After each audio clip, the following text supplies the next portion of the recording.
Hi guys, this is your girl Wakeji Kamore and welcome to Reflections by Wakeji Kamore. Again, thank you so much for tuning in and for following through. I hope that you're having a good morning, a good day, a good afternoon, a good evening, depending on the time that you get to listen to this.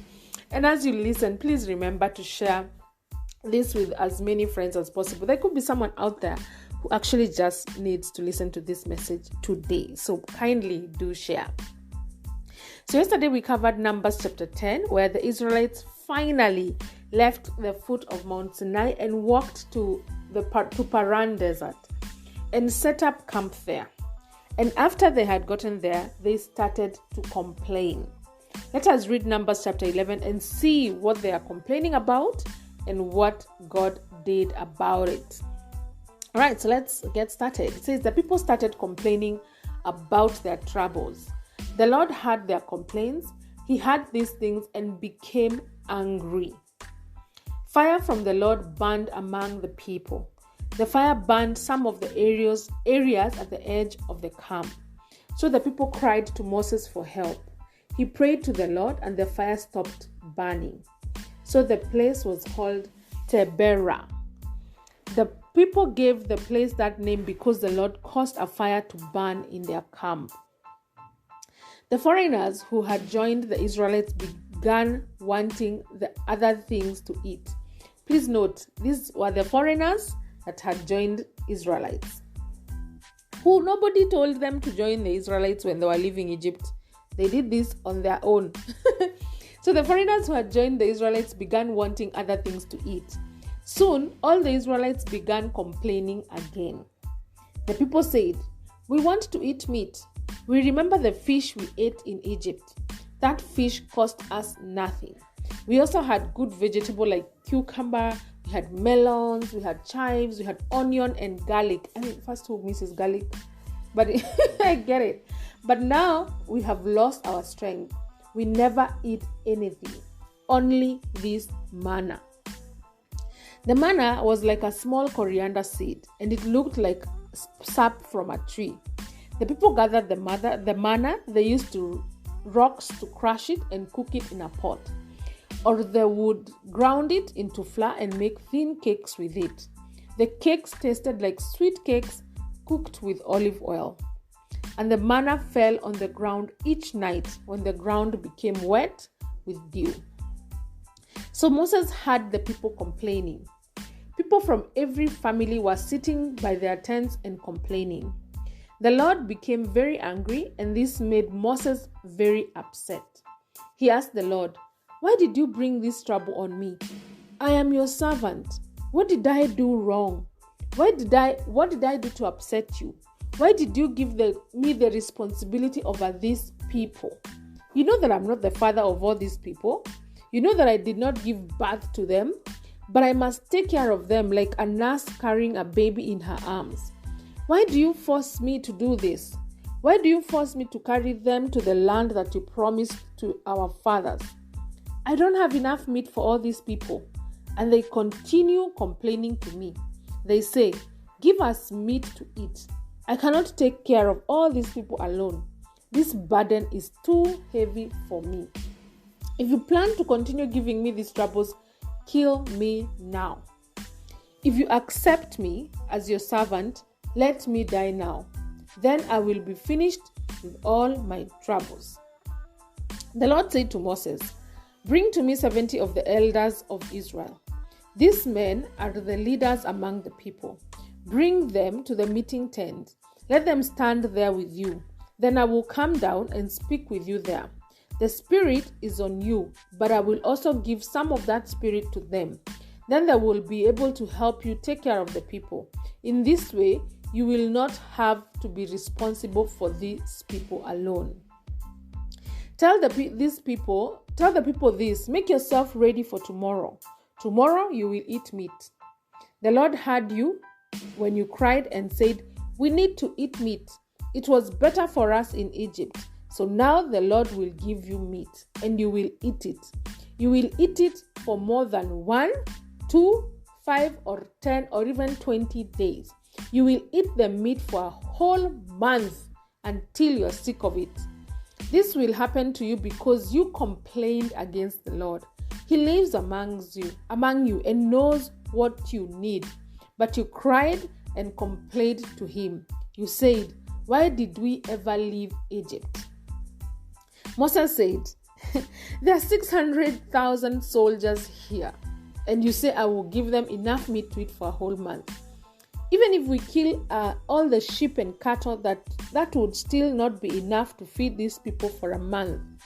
And if we caught all the fish in the sea, it will not be enough for them. This is Moses telling God, I don't think your plan will work, y'all. But the Lord said to Moses, don't limit my power. You will see that I can do what I say I can do. So Moses went out to speak with the people, and he told them what the Lord had said. Then he gathered 70 of the elders together and told them to stand around the tent. Then the Lord came down in a cloud and spoke to Moses, and he put on the 70 elders some of the same spirit that was on Moses. After the spirit came down on them, they began to prophesy.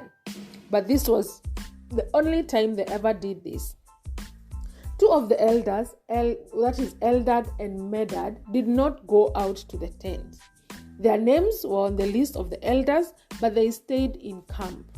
But the Spirit also came on them, and they began prophesying in camp.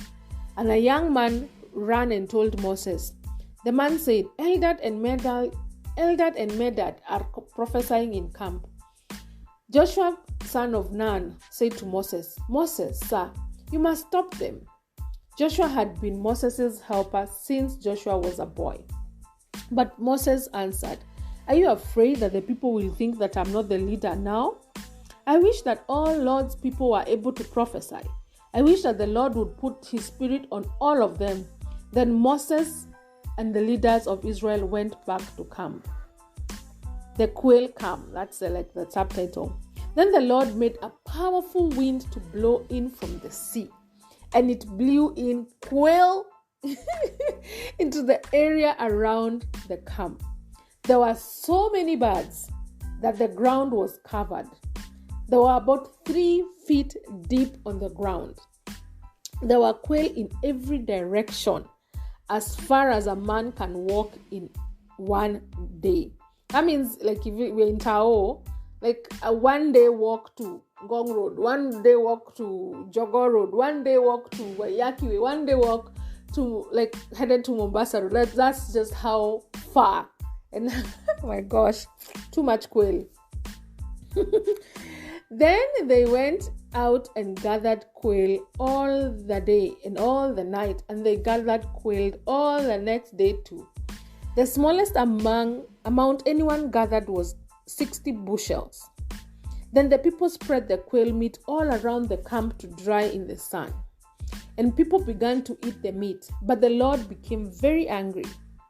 While the meat was still in their mouths, before the people could finish eating it, the Lord caused the people to become very sick and died.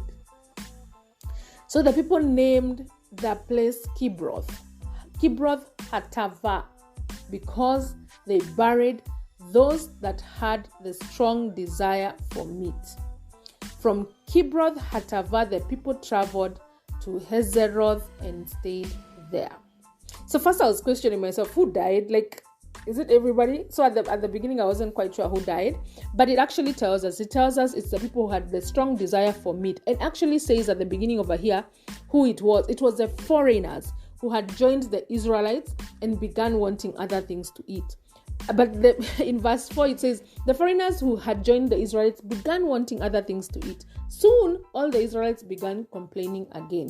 So complain is infectious. Like one person can start complaining, and then like a whole crowd now starts complaining. But the ones that actually died were the ones that started complaining, and they were the foreigners. Anyway, so from here there are two main lessons from this chapter. One is that God doesn't entertain complaining and ingratitude. I completely understand the Israelites' boredom with eating the same food over and over again. I just don't even understand the people who do like bulk cooking and they eat the same thing over. Like, I don't get that.